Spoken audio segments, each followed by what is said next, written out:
autism interventions. What type of support can the school offer? You might wonder or even worry about how your child's school supports them. You may also wonder what your child on the autism spectrum does at school all day. Find out what support your child gets if they are in a primary, elementary, mainstream school. Learn what interventions might be used with your child. No one knows your child better than you, but they spend much of the day in school. You obviously want to ensure they are well looked after, that they learn and that their needs are being met. Having worked in a mainstream school with children with special needs, including autism, I can share an insider viewpoint with you and walk you through the support they might be getting while at school.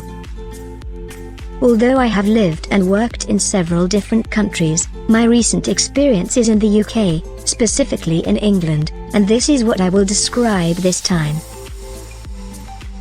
Approaches, interventions, methods, and personnel delivering them vary from country to country.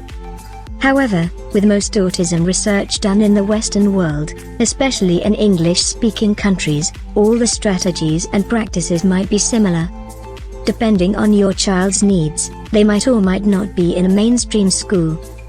Autism can have complex characteristics that will differ from person to person. Every individual will be assessed separately to ensure they receive the right support. In this video, I will be talking about the support that a primary, called elementary in the US, mainstream school can offer your child with ASD. You will learn that your child might be offered speech therapy in addition to tailored learning. In some cases, they can also access occupational therapy, personalized and adapted resources and spaces, and exclusive one-to-one, one adult working with one child, support. Child-centered approach. Your school's support will depend on your child's individual needs.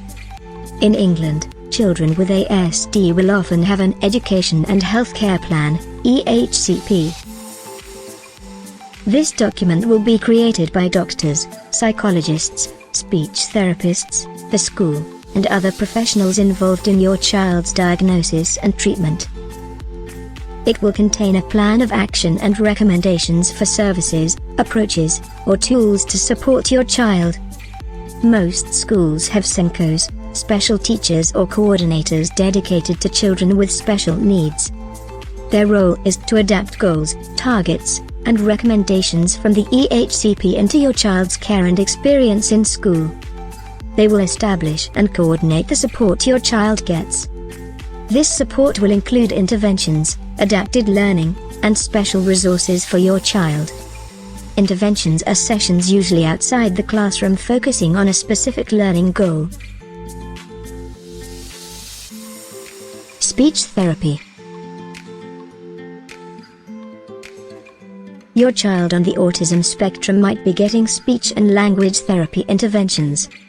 Very often, autistic children experience problems with communication. Some might be nonverbal, they don't speak at all or speak very little. Others might need guidance on how to hold a conversation, take turns speaking, or understand facial expressions and body language. Speech and language therapy can help people with autism, because it can improve their verbal, nonverbal, and social communication. Speech and language therapy may also involve learning alternative methods of communication. It can be, make-it-an, a sign language, or PECS, picture exchange communication system, which uses pictures to communicate. Your child needs to be assessed first to be assigned a specific speech and language intervention. This is often already established and clear in your child's EHCP. If not, then a speech and language therapist might assess your child. They may come from an outside agency, or a school may have one in-house. Depending on the type of intervention, it might be delivered by an external speech therapist coming to school to see your child, or a teaching assistant will lead the session. Although some of them are not formally trained, teaching assistants get step-by-step scripts on how to carry out intervention and should be able to do it successfully.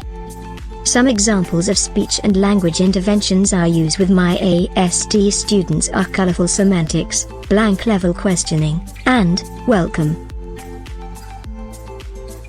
Colorful semantics. Colorful semantics teaches children about grammar.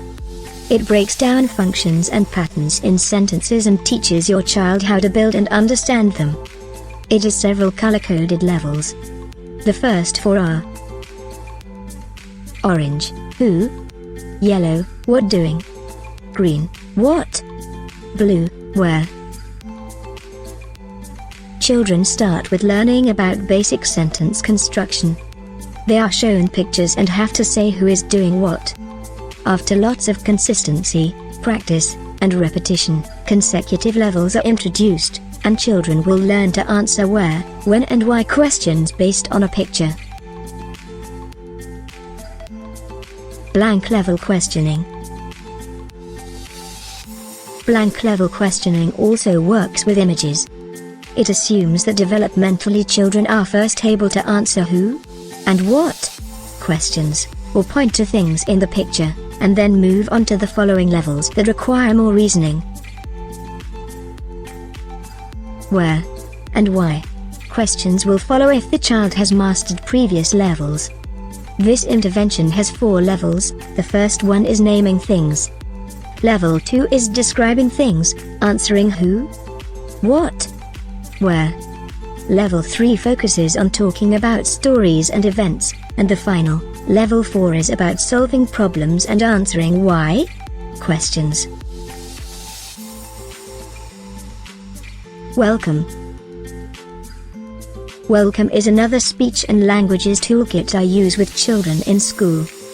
Based on the scores, it starts with an assessment and then generates recommended activities.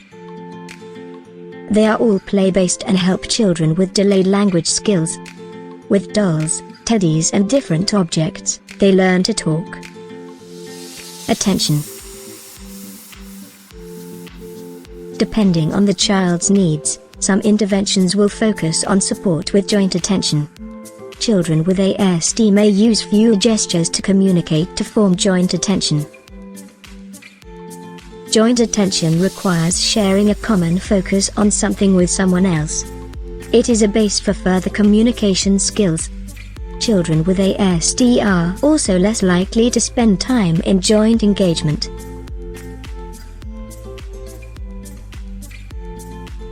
Attention autism. A very popular intervention focusing on attention is attention autism, or a bucket intervention created by Gina Davis. It has 4 stages and involves working with toys and sharing activities like craft making or creating art. The first stage is the attention grabber, where the person takes toys out from a bucket to get a child's attention. The second stage is the attention builder, and the adult demonstrates exciting activity that is supposed to be fun and stimulating. The next stage is an activity where the adult shows a task, arts, crafts, simple science experiment, and the children are invited to have their turn doing the same. The last stage is again an activity demonstrated by the adult, and children are then to copy it after they get their kit with resources and supplies. Each stage might take several weeks or months, depending on your child's abilities and needs. After that, they can move on to another stage. This intervention will most likely be delivered by a teaching assistant or a teacher, and it can be an individual session or a group activity. Occupational therapy. Your child might be offered a different form of occupational therapy. Their teacher or teaching assistant might work with them on their fine motor skills and gross motor skills. They will also provide them with activities addressing their sensory needs.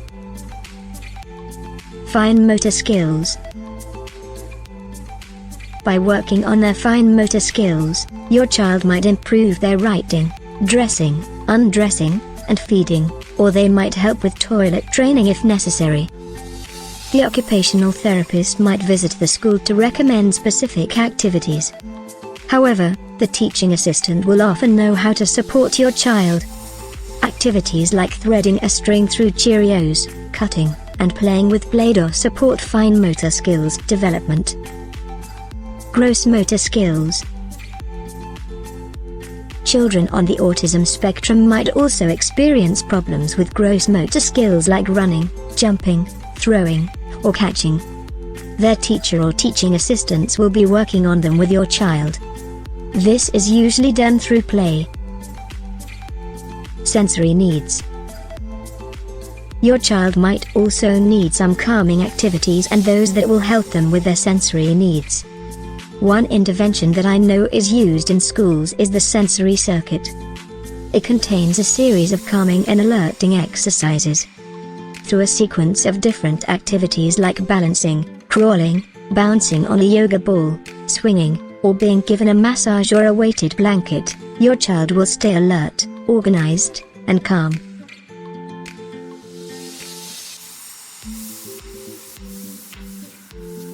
Adapting the environment.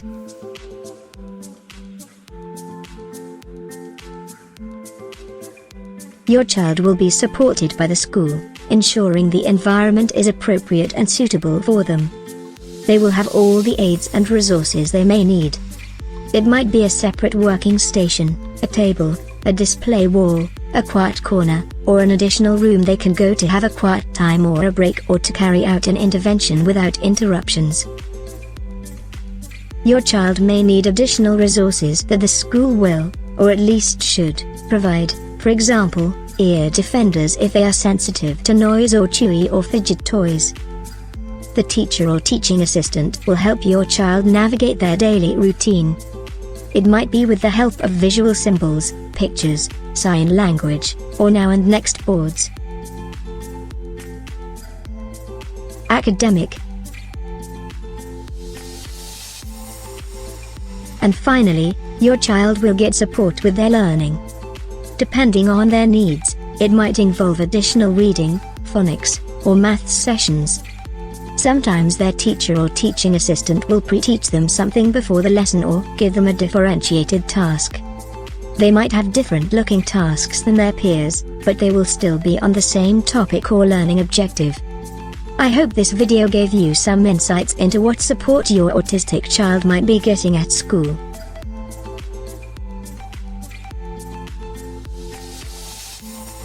And what are your experiences of the support your child receives at school? Let me know in the comments. Please don't forget to like and subscribe to the channel, and I will see you soon.